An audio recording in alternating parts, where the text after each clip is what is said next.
He didn't plan to walk down that street. Not really. It just happened. Like so many things that had to do with her. One minute he was on a completely different road, focused on completely different things, and the next, there he was, feet moving on their own, heart pounding like it used to years ago. It had been months. Maybe more. Time blurred when you were trying not to think about someone. And he had tried. God, he had tried. But forgetting her wasn't something time could fix. Because Demet hadn't just been someone he dated, someone he worked with. She had been his compass. His calm in the storm. His home, and now, as he stood across the narrow street from the building he knew so well, the pale yellow facade, the balcony with the ivy vines, the third window from the left, he realized he had come here not out of curiosity, but out of need. He wanted to feel close. He shoved his hands deeper into his coat pockets, as if hiding the fact that they were shaking.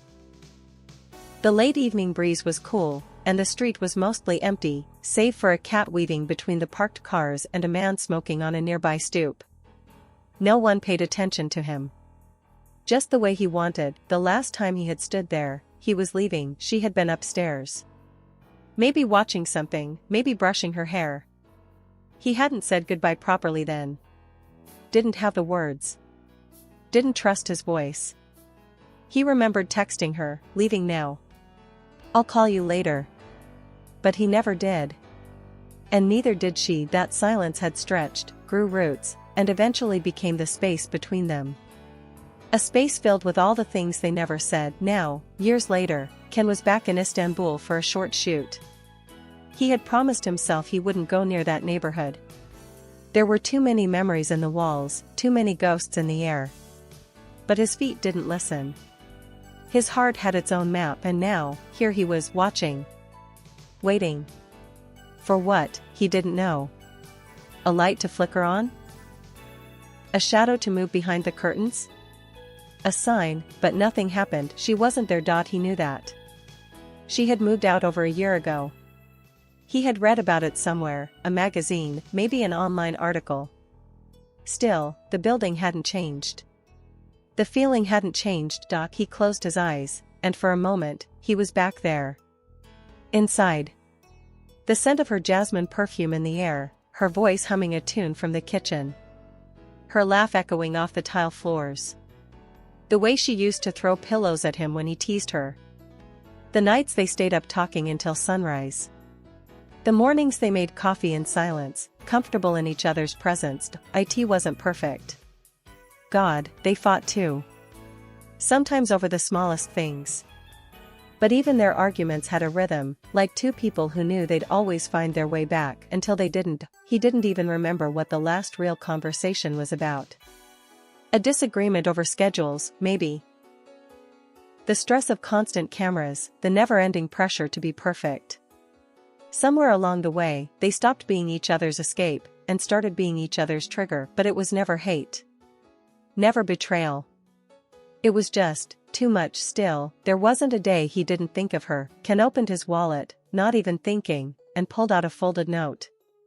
It was barely the size of a credit card. The paper was soft now, worn from being opened and closed so many times. On it, in her handwriting, "Come home soon. I miss your coffee." He had found it one morning tucked in his coat pocket after a long night shoot. It wasn't poetic. It wasn't dramatic. But it was her. And he had never thrown it away. He didn't need to knock. He didn't need to be seen. Just standing there, outside that building, was enough. It brought her closer, even if only in memory. The wind picked up, rustling the branches of the ivy above. A car passed. Still no lights in that window. He took one step back and another. Then he turned and walked away, slowly, the note still in his hand. He didn't cry. Not then. He had cried all his tears for her in silence, long ago. But he felt the familiar ache in his chest, the one that only she could cause. That night, as he lay in bed in his hotel room, he stared at the ceiling and whispered, "I hope you're okay." She would never hear it, but he needed to say it. Feel close, even if it was just for a moment. 2 nights later, Ken found himself back in the same neighborhood. It wasn't a coincidence. Not this time. He had made excuses, told his assistant he needed to clear his head, asked the driver to drop him somewhere quiet. But the truth was simpler. He just wasn't ready to leave Istanbul without passing by one more time. The city moved around him like a memory and fast forward. Children playing, tea glasses clinking, the hum of conversations carried by the Bosphorus breeze. It was a beautiful place, filled with noise and laughter. But Can felt none of it. Not really. All he could hear was her voice echoing through his mind, soft and uninvited. He stopped at a small cafe across from her old apartment. One he had never dared to sit in before. It was the place she had always suggested for lazy Sunday breakfasts, but they had always ended up staying in bed instead, tangled in blankets and unspoken plans. This time, he sat by the window, ordered a Turkish coffee, no sugar, just how she liked it, and stared up at the familiar window. It was still dark, but something about being there made his heart feel less heavy. For once, the silence wasn't cruel. It was comforting. As if the street itself remembered them too. He thought about texting her. Not to rekindle anything. Just to say something. Anything. But what do you say to someone who used to know your every thought, and now doesn't even know your schedule? He pulled out his phone. Typed her name. Then hesitated. Her profile picture was the same. A soft candid of her at the beach, hair messy, sun in her eyes. He remembered taking it. They had laughed so hard that day. They had made promises that day. He didn't hit send. Instead, he closed his phone and tucked it back into his jacket. Some things were better left unsaid, but some weren't. Later that evening, as he returned to his hotel, a notification buzzed. Demet, were you in Sea Hangar today? Can stared at the screen, his heart racing. He hadn't told anyone. Hadn't posted anything. Hadn't said a word. He typed back, slowly, Can, I walked by.